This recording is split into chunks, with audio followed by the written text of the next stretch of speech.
A few weeks ago I reviewed the movie The Untouchables and I said some very nice things about Brian De Palma. Unfortunately, I'm not going to be as positive this week because this movie is probably one of the reasons why Brian De Palma is sometimes referred to as a Hitchcock copycat. I think it is an unfair label that they have put on him.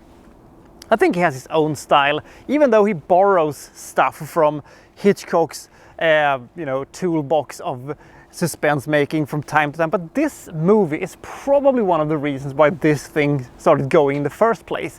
The movie we're going to tackle today is of course called Obsession.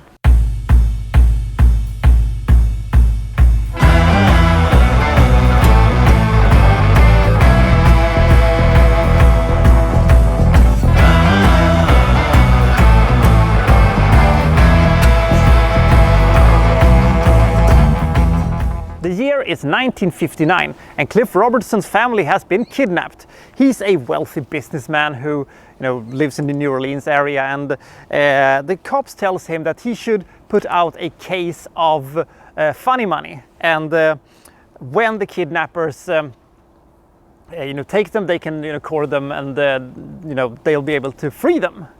Against maybe his better judgment, Robertson goes along with this and hopes for the best. But unfortunately the best does not happen. Instead we have a car chase and the thing is completely bungled, and in the end there is a crash after a car chase and the car explodes and his family is dead. 16 years later he's still grief-struck and he has built a shrine for his wife, and he's a shallow of a man that he once was. But one day, lo and behold, he finds a young woman that really resembles what his wife used to look like. And he gets sort of obsessed with her, and he starts courting her and is trying to change her so she resembles more his dead wife. And now you're probably starting thinking, hey, wait a minute, I've seen this plot before. And yes, this movie, for a large section of it, is a straight rip-off of Vertigo. Now, it has the same problem as I think Vertigo has. I will go over that in a second, but when that happened I was just, oh damn it, because I was very intrigued where this one was going. I mean, I like Cliff Robertson in this one, but when John Lithgow shows up I get, ooh, I have no idea what you're going to do, but it's going to be memorable as fuck.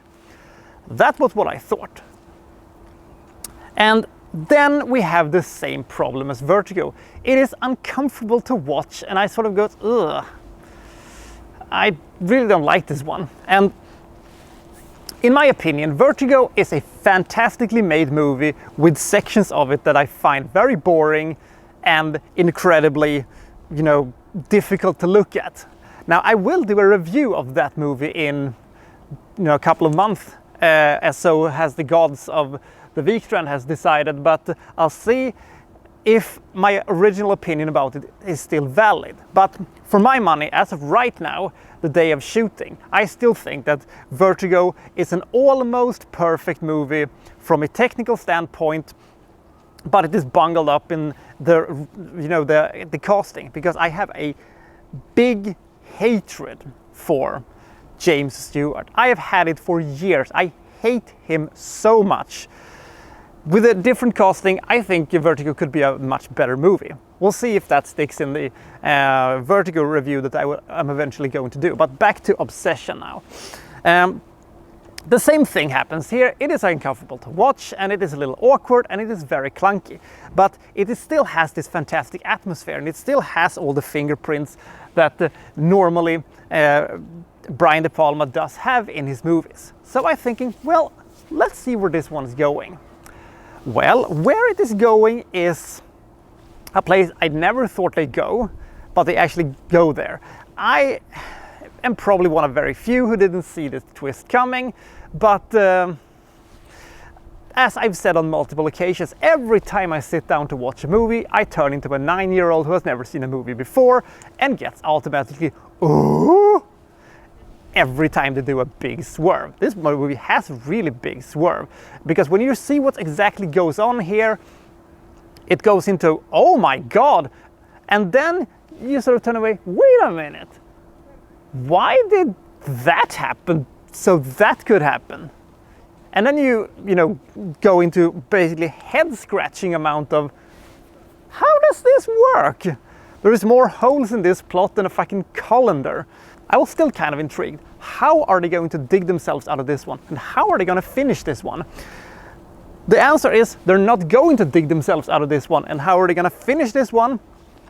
In a finish that is equal parts brain cell meltingly stupid and equal parts, oh shit, that was a finish.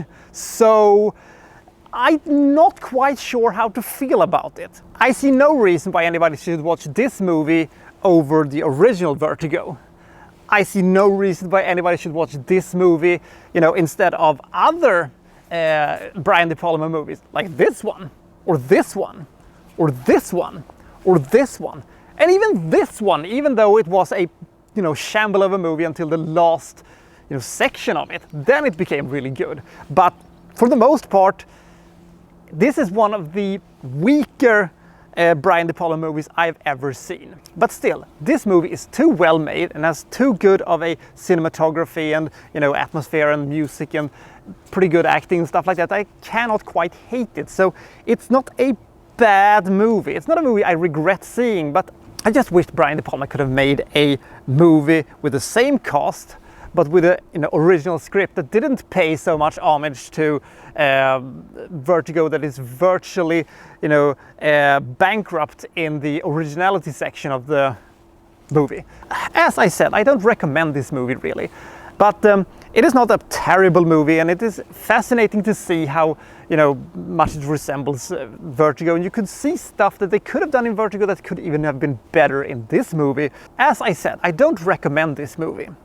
But it is not a terrible movie, and you can absolutely see it, especially if you're fond of De Palma's filmography and you want to see this movie that you probably haven't heard of and haven't seen. But I will say one thing.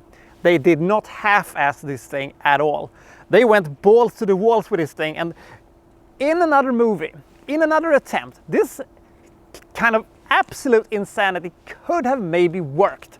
But not this time. I still think this one is suffering too much from its similarity to Vertigo. Cliff Robertson is great, John Lithgow is fantastic, I love those two, and I think that the atmosphere carries so much and the movie doesn't pull any punches. However, Columbia Pictures did take over this project and changed a lot in the original script, which makes this movie in some cases feels a little bit unfinished, I thought. But I still think this movie has parts of it that is really great. I'm giving this movie 31 points. This is one of Brian De Palma's weaker movies, but it has pockets of it that is really, really good. And the atmosphere, you can slice that with a knife. So I'll see you next time from, well, so-and-so reviewing, well, such and such. Thank you for watching. Thank you very much.